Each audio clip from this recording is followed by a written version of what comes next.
bastante curioso agora é a questão da monogamia. Não sei se eu quero falar, mas a gente tateou nisso. Mas é um assunto assim que, cara, tá tão em voga porque mistura evolução cultural e evolução biológica, né?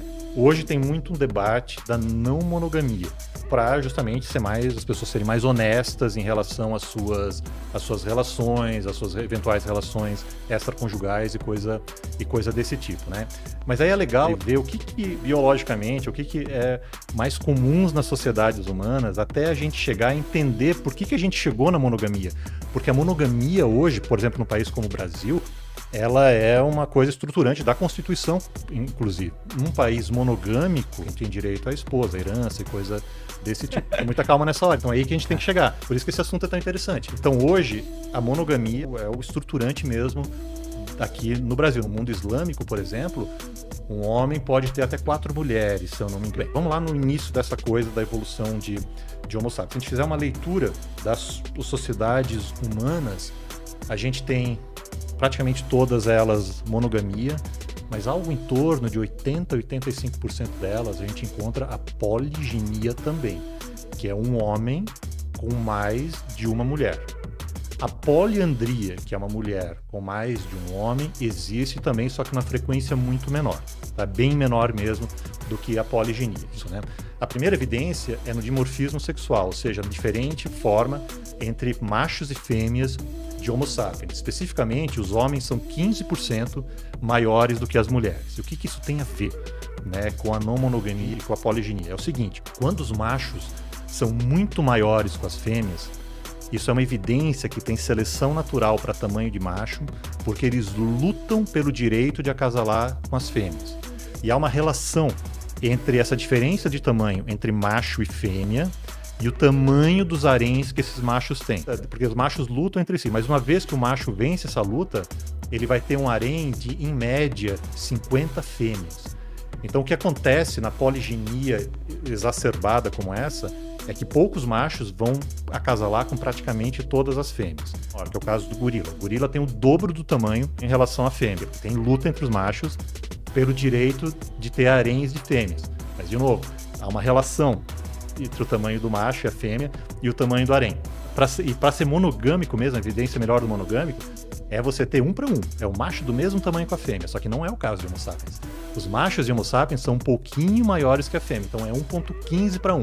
Então ali a gente tem um pouco de evidência de que existe competição, né, entre machos e que existe poliginia, digamos assim, natural mesmo, na nossa espécie. E, de fato, quando a gente vai ver sociedades tradicionais, a vasta maioria delas, mais de 80%, existia a poliginia.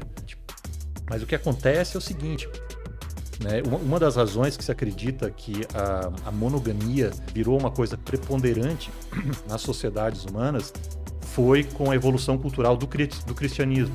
O cristianismo, ele evolui da religião judaica.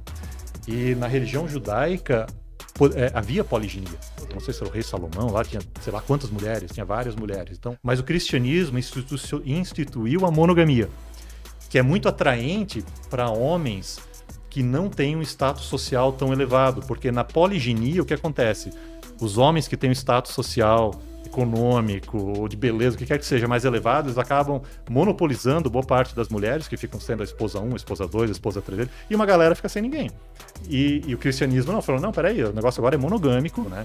E com a disseminação do cristianismo, a monogamia acabou sendo mais... Mas aí em relação às fêmeas, né, em relação às mulheres, tem alguma evidência, né, que as mulheres têm mais de um parceiro também, que é a questão do tamanho do testículo, né? Se a gente comparar, por exemplo, o tamanho de testículo na nossa espécie, na espécie humana, com o de gorila, é mais ou menos do mesmo tamanho, tá? Mas o que acontece é o seguinte, o gorila é muito maior que a gente.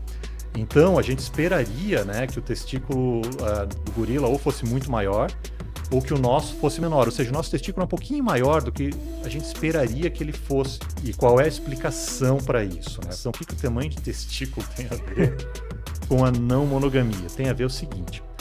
Agora vamos olhar da perspectiva das fêmeas, tá? Porque agora eu falei da perspectiva dos homens.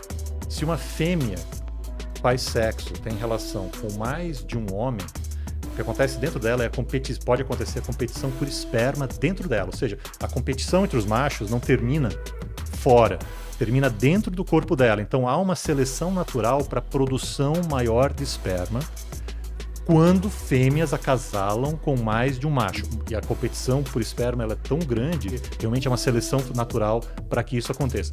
Em Homo sapiens, o nosso também é um pouquinho maior do que deveria, que é uma evidência também que as fêmeas em Homo sapiens copulam com mais de um macho também. Então a gente tem tanto uma evidência por tamanho de que a poligenia é algo bastante comum nas sociedades humanas, ou pelo menos foi no passado. E a gente também tem evidência do tamanho do testículo de que havia relações fora da monogamia, no caso das fêmeas de Homo sapiens também. Hoje a gente vê que isso acaba acontecendo mesmo, sabe? A gente sabe que existe esse tipo de relação, né? Mas não numa coisa institucionalizada, como num casamento entre 3 pessoas, mas no que a gente chama de amantismo, ou, né, no termo biológico para isso, é uma estratégia reprodutiva mista. É meio que um eufemismo, sabe? Mas o nome é esse, a estratégia reprodutiva mista. Quando você tem... É verdade.